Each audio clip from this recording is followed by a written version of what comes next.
Smart Hospital ang tawag dyan mga boss. Tingnan nyo naman, sobrang high-tech ng hospital na to.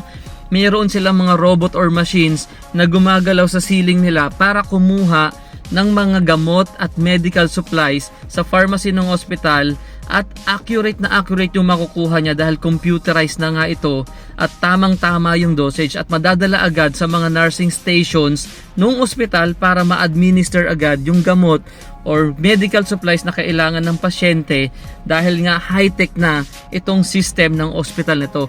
Smart hospital ito na meron sa China at sana magkaroon din dito sa Pilipinas. Siyempre, gustong-gusto natin yan dahil may iwasan yung mga human error dahil mayroong tulong ng mga computer katulad nga niyan sa mga paglilinis at kailangan sa mga rooms.